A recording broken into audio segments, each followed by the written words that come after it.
And as always, I look forward to speaking with my friend and fellow Richard and fellow leftist, Richard Wolff. Professor Wolff is an economist, an economic historian, a host of Economic Update on Free Speech TV, author of several books and much more. So first of all, Richard Wolff, welcome back to the program. Thank you very much, my fellow Richard. I'm glad to be here. Yes, the Union of Richards, the Richard Cooperative.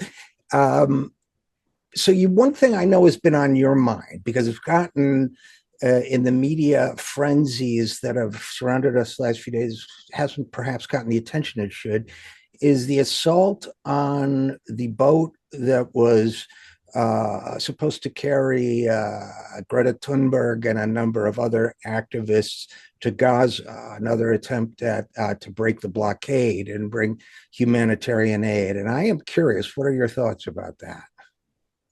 Yeah, for me, it is a very sad, I think that's the best word I can come up with. It's a very sad spectacle that Israel feels, and I hold them responsible, whether they pulled the trigger or not. I mean, really, who knows? And in the end, who cares? Nobody else has the incentive, and nobody else has the record of this kind of behavior to equal the Israelis. So I'm going to presume they had more or less something to do with it. And given what they did in Qatar, where, let's be honest, once again, they played the role of judge, jury, evidence, and executioner all at the same time, and all with no justification. I mean, international law, everything is thrust aside. Everything is justified by what happened in October of 2023. It really is, it's too much. It is impermissible behavior that will be accounted for. Maybe not for some time, but you can see the Arab countries shaking their heads in disbelief at this kind of behavior. You want the people holding your hostages to be humane, to respect the life of those people. They are, after all, innocent. And so were most of the people in the building that they demolished. Right. It is now emerging across the Arab world that they were not Hamas leaders. They were either people who had nothing to do with Hamas or low-level assistants, chauffeurs and things like, it's the usual story of making believe you have this brilliant way to get people and then making one blunder after another that you're supposed to have everybody forget. But, in a way, it makes me sad in the same way that the Charlie Kirk shooting. I don't agree with Charlie Kirk. I don't like what he says. But I would like to believe I live in a country where, so long as he's not, physically hurting anyone or threatening anyone, that he can speak, I can speak, we can disagree without risking our lives in the process of doing that. That's what a civilized country would do. But again, beside my sadness, what can I say? Israel doesn't behave like a civilized country. And much of what's going on in the United States is not civilized. I mean, there's another boat story we could talk about. A week or so ago, a boat, which we now know was 1,000 miles away from the United States, could not by any stretch of the imagination be threatening the life of an American or imminently threatening the United States. And we suspect, our leaders do, which they have the right to suspect it, might be drugs, might be a drug-filled boat, might be. I get that. And you might want to demand the right to inspect the boat or board the boat, the way you do in international on-the-sea kind of confrontations. But you don't shoot first and then ask afterwards. I don't know who was on that boat. But I know that the United States government, and one has to assume that Trump authorized this, functioned like judge, jury, prosecutor, and executioner all at once. No presumption of innocence until guilty, no sending an American boat to demand the right to inspect, etc., etc.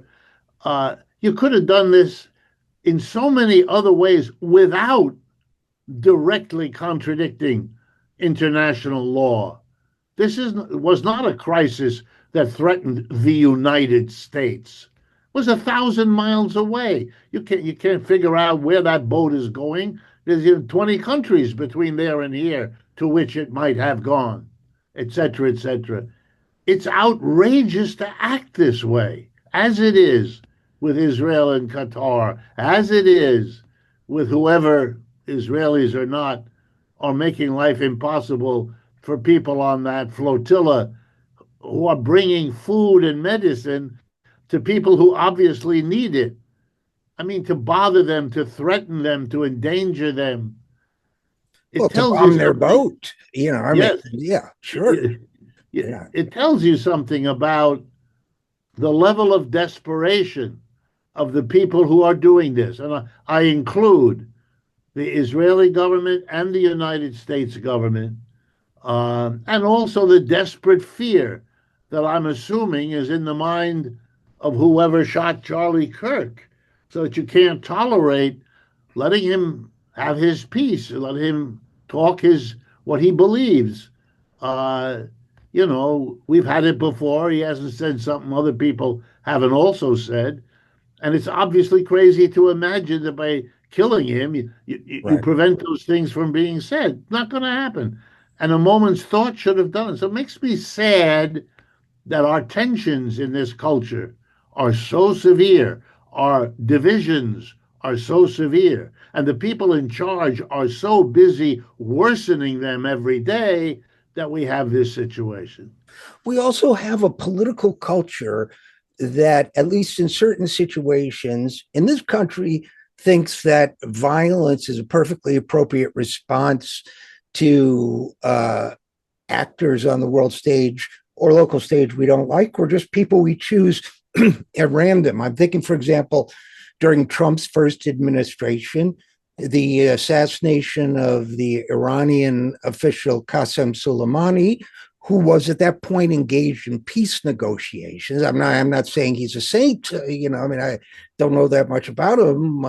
He's a military figure. I assume had his own history of aggression, but actually assassinated a foreign official in the process of working on a peace negotiation. Which, if you take that to its extension, if that's okay, then can they assassinate our officials? I mean, is that what we think the rule of law is? Or is it just makes right? We know it's the latter. And to be nonpartisan about this, we all know that Barack Obama, as president, had a weekly meeting to go over the kill list of extrajudicial killings that would be carried out in the Middle East with no legal sanction, the killing either of foreign citizens based on suspicion or American citizens, including a radical Islamist preacher. And again, I don't defend the guy. I mean, I think he said some heinous things, and a week later, his 16-year-old son, who I do defend. So, the idea that we can sort of practice this might makes right, vigilantism on the international stage, to me is, I'm not going to say, as Malcolm X said, well, the chickens come home to roost. I think that's way harsh, but I do think there's an element of, if you preach by example that violence is justifiable, I don't know what that does to the sort of collective consciousness, the public consciousness, but it can't be anything good. I'm reminded as I listen to you of the late Senator John McCain, who was once asked, "Why do you oppose the torture of the enemy soldiers?"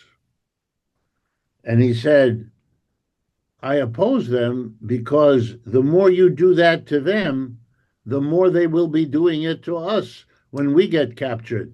And I know about that because I was captured, et cetera, et cetera. He had a very utilitarian approach that this is not, it is important for us not to do it, if only because we do not wish it done unto us. It's a little bit of the old golden rule kind of business here. What are you doing looking the other way when the Israelis do it? What are you doing looking the other way when you do it? Right.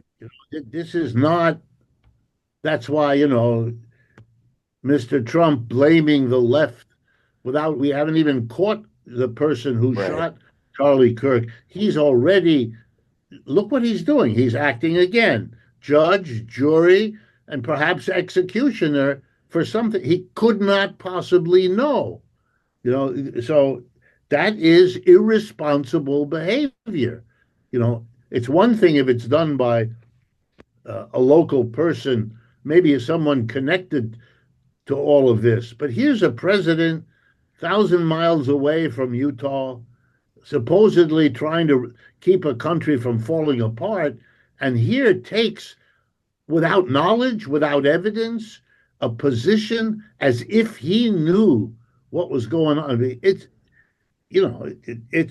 awful behavior, and Lord knows what kind of unbalanced person will listen to this and hear in it a license to go and do more of this kind of behavior rather than being told by the president that this is out of order, no matter which side of the political spectrum you come from. Right. And his argument, the argument a lot of people are making on the right, is that leftist rhetoric is so harsh that whoever did this, it's your fault for escalating the rhetoric. But Trump's the same guy who said that Marxists and I forget who else he named, immigrants and other people, were vermin. And so, but if somebody killed a leftist, I wouldn't say let's put Trump in jail. There might be other valid reasons to do that, but that speech wouldn't be one of them. So, here we are, and I think too about the fact that Trump is blaming the two assassination attempts against him on the left. Well, neither of the attempted assassins were leftists. Neither of them had anything like a coherent ideology that I could find. Neither did the person who shot Gabby Giffords. But they picked, maybe they were mentally ill in some ways, but I still think there's something that they pick up, an undercurrent that just permeates the society that makes this just something we do. It's very easy to find on the extreme right and on the extreme left people who say things that are outlandish and are outrageous and violate norms. You can't use that fact as an excuse for anything. Right wingers say the left makes things harsh. They have just as much responsibility for harshness as the left does. And More, I would in the say. recent Yeah. history, I think they win that contest. Yeah. There are more of them, and they certainly are in a more dominant place. Right wing harshness has access to mass media that left wing harshness rarely does. So, it's a cheap argument and it's not valid, and it misses the point. We are all victims. Who now is not going to go to a rally for fear of being shot? Who, therefore, is going to be less engaged in the political conflicts of our time? We need more people, not less people. We need to have people get together to talk and to argue and to disagree. That's all fine. But none of this, the shooting doesn't help that situation. Occupying American cities with your own troops, Right. if that happened anywhere else in the world, Americans would be the first ones to say, uh-oh, things are really bad in country X, if they have to bring their own troops in to manage their own people. And yesterday, I believe it was yesterday, that Vice President Vance gave the press a quotation that he is hopeful of seeing this kind of activity across all America's Hmm. main cities. Wow. Wow. And there's not even bothering with the excuse. I mean, the excuse of crime has been made a joke by the local police chiefs explaining they don't need the help. The crime rate is going down, blah, blah, blah. He doesn't care. He doesn't even offer the excuse. He just likes the idea of putting your own troops into your own cities. And all I can tell him is when that happens, if you do that, you will be arranging for a conversation between the people and the troops, who, after all, are the people whose outcome you may not be happy about at all, Mr. Vance. Well, and this this gets to the issue of we're hearing from the right now that the assassination of Charlie Kirk is a declaration of war, but Donald Trump a week ago, I'm sure you probably saw it, put out a meme or whatever, an image of himself dressed as a general Robert Duvall plays in Apocalypse Now, with the logo Chai Apocalypse Now or something. It's about sending troops into Chicago, that shows Chicago in flames. And it said something like, I love the smell of, it wasn't napalm, but it was like, deportations in the morning or something. And that's a declaration of war, nor is it any coincidence, I think, that the two cities they chose first were Washington, D.C., and then Chicago, two cities that are identified in the public mind with their Black populations. So, there's a huge war element already in it. But, you and I, by background and inclination, we like to think in systemic terms, I think. So, I mean, sometimes stuff just happens, but to me, there's a pattern here, and I was, hoping maybe you could help me tease it out. But every pattern I can look into is dire. I can perceive or try to perceive, and it essentially comes down to this: that the economic and political forces, inseparable, that are controlling things, are basically writing off the United States and its population as excess inventory to be managed. And that means a crack military occupation of the major cities. It means even further cutbacks on political and speech freedoms, on the rights of workers to organize, and so on.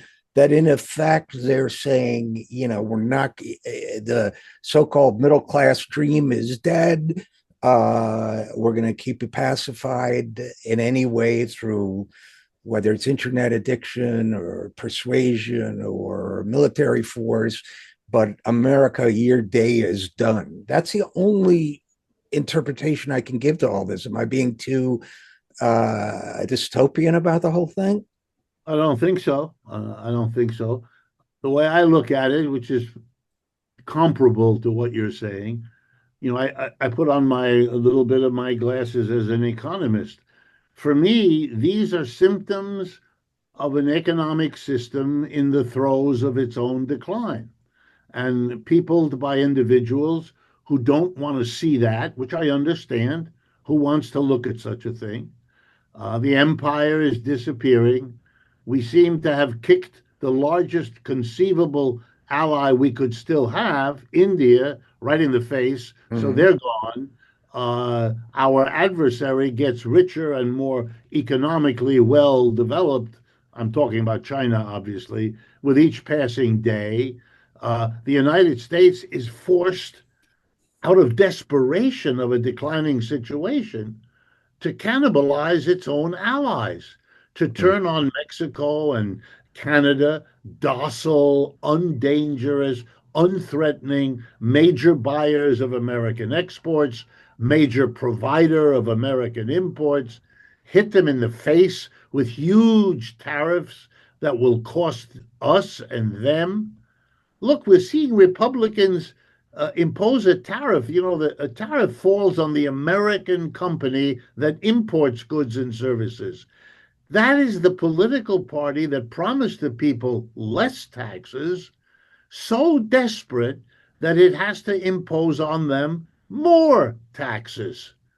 And meanwhile, hurt the business of the countries that are our greatest ally, our European allies, Latin American. You are destroying the people around you that you need. You are saying, I have to rip you off now because I'm in such trouble that my system is in danger, so I can no longer miss out on squeezing out of you whatever revenue I can force out of you. And a tariff is a very crude instrument for doing that. Most of that is going to be paid by Americans, and they're not going to be happy about that. The numbers released today about inflation in the United States should worry you. It's rising.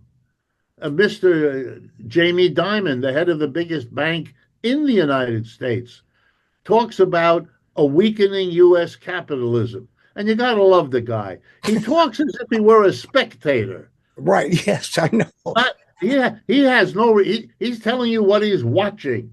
He doesn't want you to think of him as being the biggest banker in the country. So if anybody is responsible, he is in that group.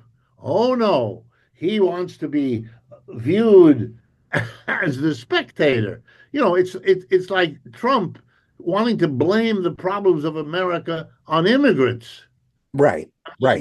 And with Jamie Dimon, by the way, I'm proud to say that I've made a strong case that he presides over the largest criminal enterprise in human history in dollar terms. It paid $20 billion in fines in one 18-month period alone. Well, in other countries, if you get caught doing things that are really out of line, you resign. I noticed that the British arranged for the resignation of their ambassador to the United States because of his close pal relationship with Jeffrey Epstein. Notice how differently we manage to deal with the politician pals of Jeffrey Epstein in this country. And the banker pals, I'm sorry to interrupt, but like Mr. Jamie Dimon, whose bank empowered Epstein's financial dealings for all those years. He knew nothing about.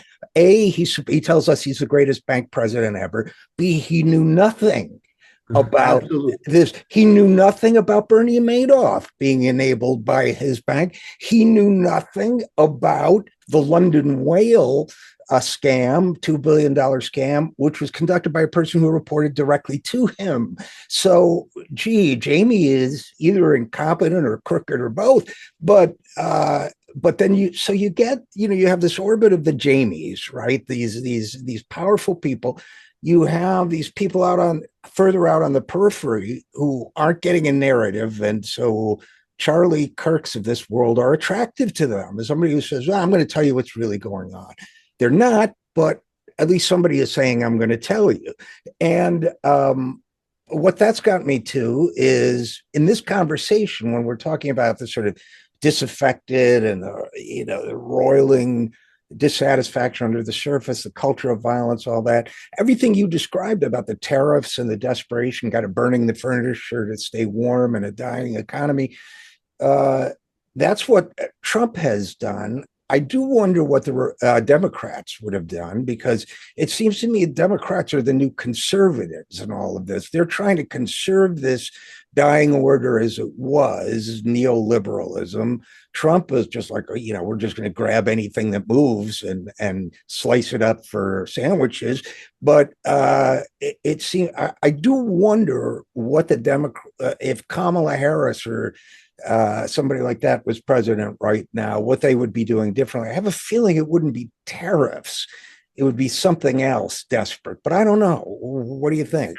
I think the desperation of the Democrats is the impossibility of their situation. They have given up as part of the rolling back of the New Deal led by the Republicans, which they went along with nothing stronger than we're not as bad as the Republicans. We won't roll back the New Deal as quickly as the Republicans are Right. busy doing. So they lost the working class in many ways. They still vote for them, but there's no love, there's no enthusiasm, and there's no activism. And for me, I read this as the Democrats having sold out. They are now the party of their donors. Their donors are the people who want that happy middle in which the country is pacified and they can be busy making as much money as possible. They don't want the repression of the Republicans because they know in the long run and even in the medium run, that's too expensive and it Mm. doesn't work. And so they want it to be all passive. This is not working because the population is reacting to the economic realities.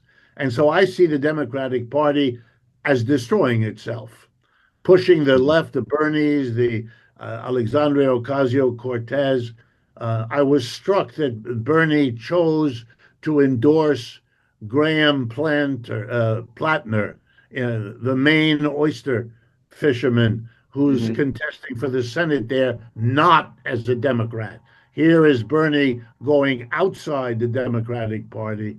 Now, granted, it's the state of Maine where politics is a little bit different, but nonetheless, I see this everywhere. I see it in the polarization of New York City, where a clear majority of the Democrats, and it's an overwhelmingly Democratic city, a clear majority of the Democrats want Zoran Mamdani, and the rich are pouring millions and millions into a desperate effort to support a man who can't control his sexual oppression of women, who was guilty of behavior during the pandemic in terms of old people's homes and data manipulation that would have disqualified any other person like that from running for office ever again, let alone for mayor.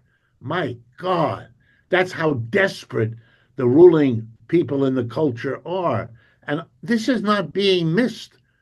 If Mr. Mamdani wins, and even if he doesn't, it will be very clearly understood, a lesson you cannot unlearn, that it was rich people and money that blocked somebody who was genuinely popular from becoming the next mayor. No one will miss that lesson. And no matter what happens this time, that will be carried into the future. Nor will anyone be surprised if the president, who has said, first he's referred to Mr. Mamdani as a communist, making it up, and now is going to send in troops, really, to the city of New York, really, because you don't like who they voted for. It's that old joke. Capitalism is a system where if the people don't if the people who run the society don't like the results of an election, they know exactly what to do. Replace the existing people with a better group. Right. And you know, we have the now the odd spectacle of Democratic leaders, including the House Minority Leader, the head of the party in the House of Representatives, refusing to endorse Mamdani, which puts them in the functional position of being Trump's allies in the anti-Mamdani battle, and refusing to accept the will of the voters in a party that's branding is Democratic. So, you know, bringing it back, I guess, in closing to the Charlie Kirk issue, you know, it kind of, you know, I was just talking to somebody last week from my hometown of Utica who was saying, you know, the whole family used to be Democrats, my parents and grandparents and, you know, cousins and uncles, and now nobody is. Because, and yeah, they've all, some of them have been sucked in by the Charlie Kirk narrative, but it goes back to, you know, I mean, to me, we have to be honest about managing, I won't call it the decline of the empire, but the shift from empire to something better than that, where we don't carry the burdens of, you know, where the people don't carry the burdens of their leaders' imperial ambitions. But, you know, I'm always saying, A good narrative beats a bad narrative, but a bad narrative beats no narrative. And the Trump crowd, the MAGA crowd, has a bad narrative, a false narrative, but it's a narrative. And that's the attraction, plus all the money that behind Fox and all of that stuff. But there's no, the Democrats aren't going to find that narrative. We have to find that narrative. We have to push it, or the heroes of the working class future will be false heroes. I don't want to name, any recent victims by name, but, we'll see it again and again. And, to the left, my friends on the sort of liberal left, I would say, don't gloat over the death of a human being, because the death of a human being is a tragedy. Rather, ask yourself what's wrong with the system that this human being became so prominent, because, as you said, somebody else will find him. Yeah, and I would only add that I think we have that narrative. We just, as a nation, and particularly as a Democratic Party or the left, are a little bit afraid still to put that narrative up and front. Bernie tries to get at it. I give that to him.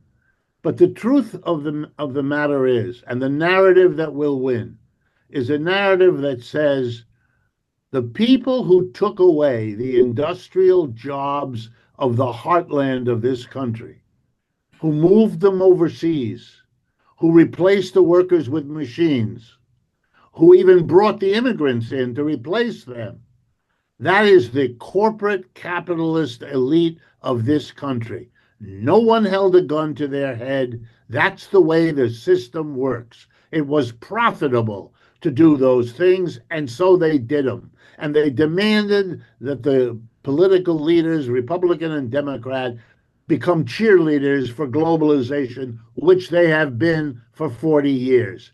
And now the people have said, no more of this. This is costing us way too much in every conceit. If we tell that story and we put ourselves forward as the only reliable political advocates who can turn that situation around, we're going to eat into the right wing, because they will no longer be the only real opponents of what happened. They will have an adversary, and we can win that one. Which is why they're afraid of Zohran Mamdani. Exactly. I would argue. Okay, well, this was a great conversation, as always. I look forward to continuing. Again, Richard Wolff, economist, economic historian, and so much more. Thanks for coming on the program. My pleasure, Richard. I'm looking forward to next time. So am I.